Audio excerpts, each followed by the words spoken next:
Mi nombre es Ana Fernanda Maihuashka, así como suena, M-A-I-G-U-A-S-H-C-A. Lo que pasa es que es en quechua. Tengo 43 años, me gradué en 1992, así que integralmente pertenezco al siglo pasado. Cuando vi a algunas de las personas que me iban a acompañar hoy en el escenario, pensé que claramente yo iba a estar dentro del grupo que tenía más experiencia, digámoslo así. Lo cual en este caso era una noticia feliz, porque realmente para mí esa es una ocasión extraña.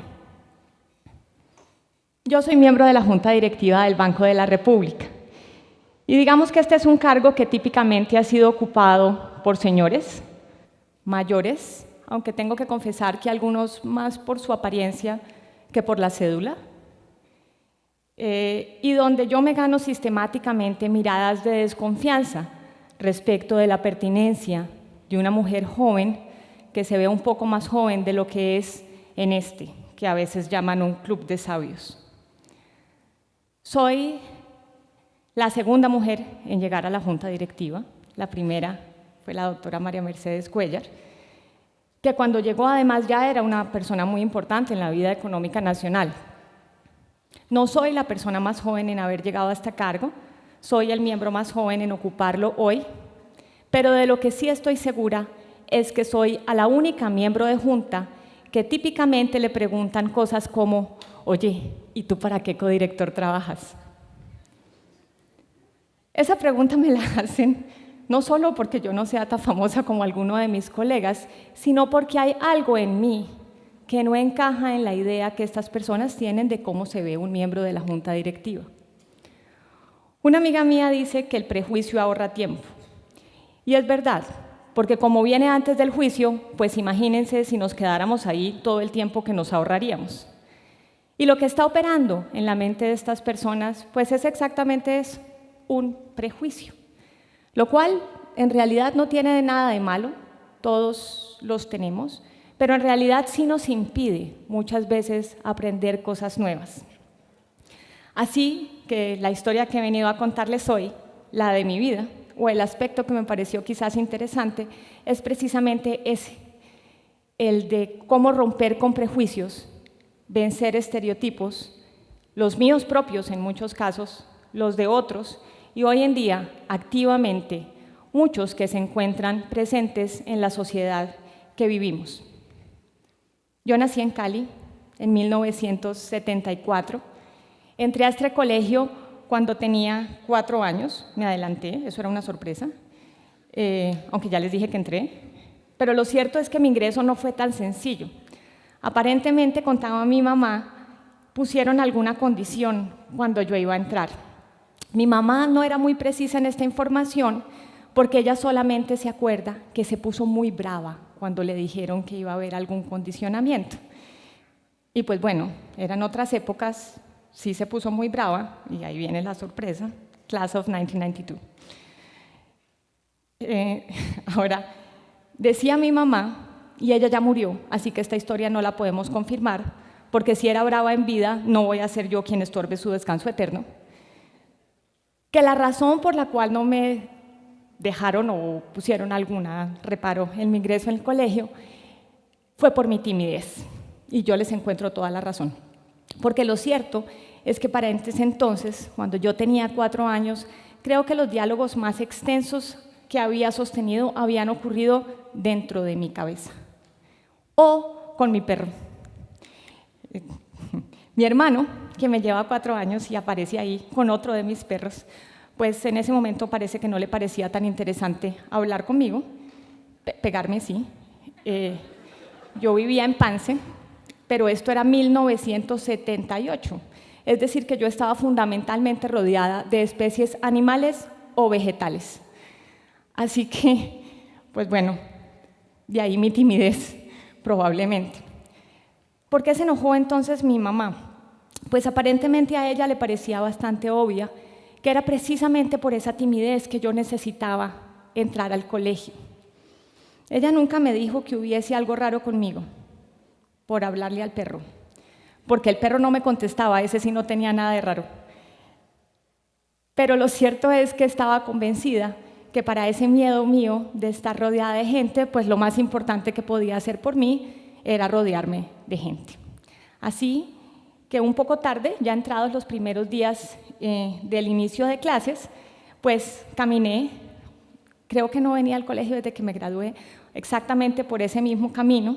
En realidad, lo único que recuerdo es el zumbido del pánico en mis oídos, hasta que de pronto de la nada apareció Juliana y me cogió de la mano. Ella hoy también me está acompañando aquí, porque el pánico se parece. A mí me costó trabajo esto de acostumbrarme a hablarle a la gente y no a los perros, aunque ya le voy cogiendo el tirito. En retrospectiva, ya en mi vida adulta, miro hacia atrás y entiendo que probablemente todo el tiempo sentí que había algo raro conmigo, porque yo no acababa de encajar, yo no acababa de pertenecer. Ese era mi propio prejuicio, porque en realidad la única persona que le asignaba una carga negativa a esa rareza era yo. Y probablemente por muchos años me impidió explotar muchos potenciales míos, mientras fui validándome, ganando señas de aprobación. Y por eso va a ser tan importante esta charla siempre, la importancia del amor de otros. Finalmente terminé el colegio, me fui a estudiar economía en la Universidad de los Andes y antes de graduarme de la carrera entré a hacer mi práctica empresarial en el Banco de la República, arranqué con temas de política monetaria, luego digo yo que de la mano de la suerte, porque fueron 1000 volteretas, acabé en temas de mercados financieros y ahí encontré una vocación. Y oyendo al padre Alberto, quizás debería expresarlo de otra manera, encontré una forma de expresar esa vocación. Y no es la única, porque tengo la sospecha de que si hubiera entrado a trabajar a una fábrica de zapatos, yo estaría aquí contándoles sobre tacones. Porque al final del día esas formas de expresar, si se quiere, esa una vocación, son diferentes maneras de amar la vida. Y estoy convencida que uno debe buscar varias, por si alguna saca la mano. Finalmente, entré a trabajar al banco en un ambiente muy masculino. Preparando esta charla pensaba yo si en realidad éramos pocas las mujeres en el equipo, y bueno, pocas sí éramos, pero sobre todo el punto era que el ambiente era masculino. Tomábamos cerveza, hablamos de fútbol, íbamos a un bar donde el baño de hombres tenía una ventanita y entonces ellos podían seguir charlándonos mientras hacían lo que tenían que hacer. La dueña se llama Mariela y la queremos mucho. Pero lo cierto es que con ese prejuicio sí no llegué yo. Para mí había una limpieza respecto del tema de mi género que quizás hizo que yo fuera avanzando sin mayores tropiezos, por lo menos en ese aspecto. Mi mamá se separó cuando eso no estaba de moda. Era economista, tenía un magíster en la Universidad de Georgia Tech, cuando tampoco se usaba que ese fuera lo que hicieran muchas mujeres. Así que, por lo menos a ojos míos, las mujeres profesionalmente hacíamos aquello que nos apasionara y estábamos en perfecta capacidad de ser el principal proveedor de una casa. Mi mamá fumaba, tomaba whisky, llegaba muy tarde y nunca la vi tender una cama. Miren. Dirigía las cosas en la cocina porque la comida en mi casa es importantísima, pero las manos que al final del día preparaban esa comida eran las mujeres que me cuidaban. Visa, que cocinaba, ya está al lado de acá, izquierdo. Y Martica, mi niñera, quien me cuidó desde que nací y a quien la vida me regaló el privilegio de cuidar cuando llegaron sus años de enfermedad hasta el momento de su muerte. Así que en realidad yo aprendí todo de manos femeninas, bueno, casi todo, para no desprestigiar a mi papá. De los negocios, de las finanzas, de la cocina, de las matas, de las juntas directivas, de cómo hacer un florero. Así que si algo, para mí, las mujeres éramos todopoderosas, porque todos los problemas de mi casa típicamente los resolvía una mujer. Y así fui entonces en ese ambiente masculino desenvolviéndome. Cada logro abría la puerta del siguiente, porque finalmente me iba sintiendo capaz. Todos ellos de la mano de mucho trabajo, de muchísima suerte, que la gente a veces omite mencionarla, pero sobre todo del afecto y la fe de mis equipos y de mis jefes, porque no fueron pocas las veces que mis mentores fueron capaces de ver en mí cosas que yo no estaba listas para ver. Lo que sí tuve fue la sabiduría de creerles lo que ellos veían y de tomar todas las oportunidades que me brindaron. Así que ya en el banco decidí seguir llevando un poco la contraria y en un territorio donde todo el mundo iba a hacer un doctorado en economía, yo decidí que iba a hacer un MBA. Me miraron muy raro, eso es cierto, pero también es cierto que me becaron. Así que beca en mano, me casé, muchas decisiones al tiempo, y me fui a Nueva York, a la Universidad de Columbia, donde al que miraron raro fue a mi marido. La Organización de Estudiantes Internacionales organizó un almuerzo para los compañeros de los estudiantes que llegábamos de otros lugares y el pobre Gustavo encontró que él era el único hombre ocupando ese rol en ese grupo. Así que ahí íbamos rompiendo paradigmas, yo aprendiendo de gerencia y de finanzas y él él en realidad nunca aprendió a planchar, pero yo no lo culpo porque eso es muy difícil. A mi regreso volví al banco, estuve un tiempo ahí, tuve un paso fugaz por el sector privado y aproximadamente 14 meses y medio de embarazo, o así se sentían, el superintendente financiero del momento me ofreció ser su delegada adjunta, que en español quiere decir como una de las segundas personas en la organización, en la Superintendencia Financiera de Colombia. No eran 14 y medio, pero sí eran 6 y medio. En un gobierno, en una entidad como esa superintendencia, 3 meses de licencia de maternidad es una eternidad, y eso salió en verso. Así que no se sabía en realidad quién estaba más loco, si mi jefe o yo, pero ese fue otro voto de confianza, que fue un tremendo empujón en la dirección de hacer las cosas que yo amaba. En la superintendencia financiera tuve un aprendizaje profundo, profesional. Mis equipos tienen una vasta experiencia en supervisión. Yo creo que hasta entonces no había visto mi primer balance financiero. Y personal. Durante esos años enfrenté el cáncer de mi niñera. Teníamos que enfrentar la crisis de las llamadas pirámides, no sé si las recuerdan, todas las siglas DMG, DRFE, en fin. Estábamos afrontando la crisis financiera mundial, al que el sistema financiero no le pasó nada, gracias a nosotros. Pero sobre todo aprendí que un bebé de 5 meses es absolutamente imposible que se quede dormido en el momento en que uno lo deja en la cuna y logra pasar por el quicio de la puerta. Pero aún así llegué viva al final de gobierno. Y el ministro entrante entonces me llamó y me dijo que si yo quería ser su directora de regulación financiera, y yo, sin reparar ni contarle mucho que este cargo había sido ocupado durante los últimos 20 años solo por abogados, le dije que sí. Y así fue como llegué al Ministerio de Hacienda. El Ministerio de Hacienda acabó siendo como ese romance tormentoso que espero todos hayan tenido. No te deja dormir, te hace sufrir, te hace llorar, pero tú no puedes del enamoramiento. Esa es una escuela que siempre llevaré en mi corazón y en la que fui realmente muy feliz, pero nunca en la vida he trabajado tanto. Durante 2 años ocupé este cargo y ya en ese momento se empezaba a sentir el desgaste físico y, para serles franco, un poco el económico. Así que estaba buscando yo mi estrategia de salida cuando el ministro me llamó y me dijo que si yo quería ser su viceministra técnica.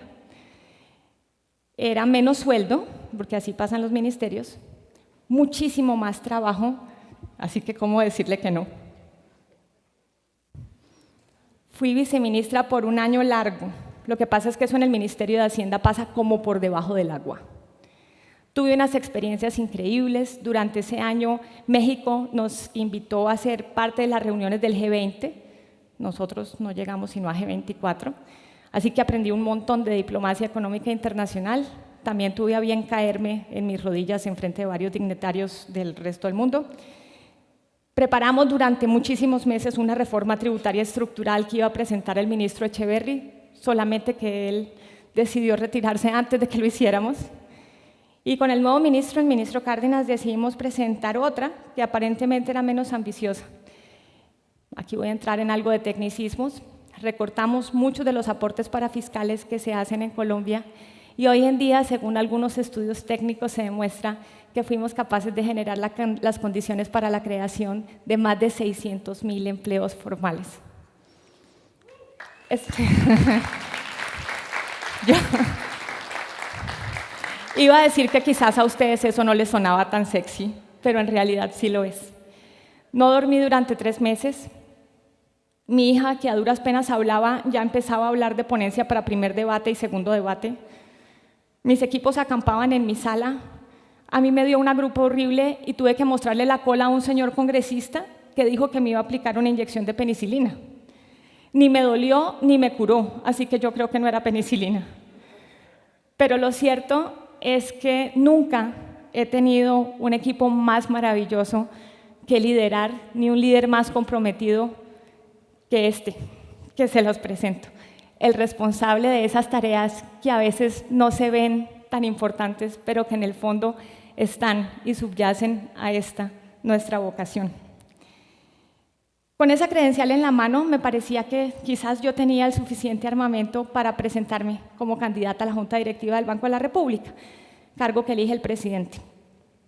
Así que me convencí de todo lo que yo había aprendido con esta experiencia y creo que por primera vez en mi vida fui yo quien levanté la mano para mostrar las cosas que yo podía traer a este cargo. Y finalmente, el 21 de febrero del 2013, el presidente me llamó a anunciarme que era yo quien iba a ocupar este cargo. Eso fue un jueves. El 23 de febrero, sábado, me separé. Porque el libretista de mi vida parece retirado de una comedia gringa. Y así fue como llegué al Banco de la República. Cuando llegué al banco, me sorprendieron muchísimo el número de entrevistas que me hicieron. Yo soy un economista, no una cantante. Pero sobre todo el número de veces que me preguntaron qué se sentía ser la segunda mujer que llegaba a la Junta Directiva del Banco de la República. Yo les soy franca, yo solo estaba absolutamente emocionada porque era la primera vez que yo llegaba. Pero lo cierto es que tuve tiempo de hacer un alto en el camino y mirar con pausa hacia atrás y reconocer con la perspectiva que dan las batallas perdidas y ganadas, algunas pocas, que quizás el recorrido mío no había sido el mismo de mis colegas. Y no me refiero ya a los méritos profesionales, que ellos en muchos casos tienen muchos más, sino por algo que estaba íntimamente relacionado con mi género. Porque verán, yo nunca he oído que en una entrevista a ninguno de los que ustedes vieron en la primera foto le hayan preguntado: oye, ¿y tú cómo combinas la paternidad con la política monetaria? Y sin embargo ellos, los que son papás al menos, se merecen que les hubieran hecho esa pregunta. A mí por lo menos me ha encantado contestarla. De manera que he tenido tiempo para pensar en prejuicios, en estereotipos, en ideas preconcebidas que tenemos. Viendo justamente otro TED Talk, del que en adelante entrego todos los derechos de autor, de la doctora Lisa Feldman, una neurocientífica y psicóloga, me encontré este experimento que es el que ella presenta en esa charla y que yo tomé para poder ilustrar mi punto. Ella presenta esta gráfica. En este momento ustedes todos tienen que sentirse muy confundidos y ver unas manchas blancas y negras y no saber qué es eso. Y aparentemente ese fenómeno tiene un nombre, o ellos lo bautizaron como ceguera empírica, o así traduje yo la expresión en inglés, que era experiential blindness. Y luego ellos los cura de la ceguera y entonces pasa esto. Y entonces la siguiente vez, ustedes ya ven la culebra, ¿cierto? Digan que sí la ven, ¿cierto? Bueno, con el caso de ella funcionaba perfecto. Lo que para mí por todo este experimento en realidad fue el enorme riesgo que encontré de que esa incomodidad que nos genera de no reconocer una experiencia nueva o algo que no conocemos, que no hemos explorado, que eso nos impida o ponga en riesgo nuestra capacidad de innovar, nuestra capacidad de crear y, en última instancia, nuestra capacidad de ser felices, si es que para hacerlo necesitamos hacer alguna transformación. Así que esa es la historia que en realidad vine a contarles hoy, porque esa carrera mía ha sido la de vencer prejuicios, la de no encajar nunca en el molde, ni siquiera en el que yo había pensado debía ocupar, y la de vencer mis miedos, porque de lo contrario, mis ideas más locas, y créanme que fueron varias, no serían hoy parte de mis orgullos, sino de mis fantasmas. Yo fui niña en tierra de niños, un MBA en tierra de doctorados, de ascendencia indígena, con apellido quechua. Pidan pizza y verán. Economista, donde había abogados. Financiera, donde había macroeconomistas. Viceministra en horas de ser mamá. Mamá en horas de oficina. Yo no le pegué a nada, pero acerté en todo. Así que hoy vine a invitarlos para que ustedes también se dejen amparar por ese amor de otros. Permitan que sus intuiciones guíen sus entusiasmos. Que no permitan que sus miedos ni los de los demás maten sus sueños, ni esa capacidad de transformar. Como todas las personas que ustedes han visto hoy, estoy segura que quien sigue al habla también lo mostrará, porque esa es la vocación, ahí sí, del ser humano, la de venir a la Tierra para evolucionar. Muchas gracias.